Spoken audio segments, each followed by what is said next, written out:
Soy yo, Francisco, quien fue su papá, ahora en las manos del Padre. They said I was gone. 21st of April, 2025, at 7:35 in the morning, I took my final breath, but the Lord had other plans. Yes, I am Jorge Mario Bergoglio, though most of the world came to know me as Pope Francis. Born in Buenos Aires in 1936, I came from a modest family. My father was a railway worker, my mother a pillar of quiet faith. We had little, but we had love, and that was enough. I never dreamed of power. In fact, I tried to avoid it. When I entered the seminary, it was not for recognition. It was to walk beside those who were suffering, to live among the poor, because I am one of them. In 1969, I became a priest.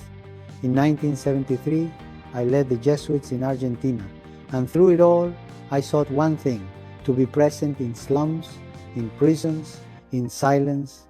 I took the bus. I live in a small apartment. I cook my own meals.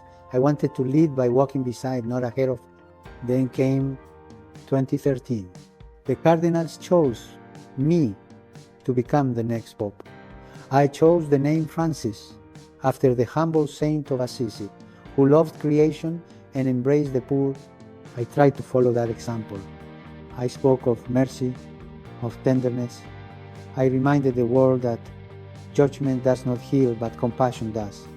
I challenged power. I begged for peace. I wept with the broken and prayed with the forgotten.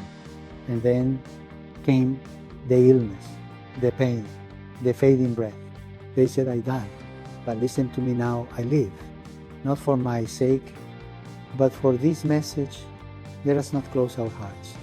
Let us not abandon the poor. Let us not be afraid to get our hands dirty in love. I was never meant to be a king in white robes. I was meant to be a servant with dusty shoes. Brothers and sisters, my journey ends, but His mercy begins. Rejoice in the gospel, love the poor, forgive freely.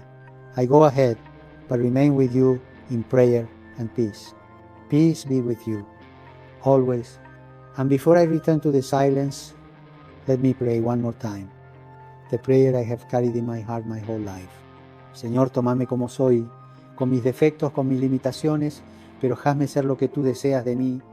Entrego mi vida a tu servicio por los pobres, por la paz y para tu gloria. Lord, take me as I am, with my defects, with my shortcomings, but make me become what you desire me to be. I offer my life in your service for the poor, for peace, and for your glory.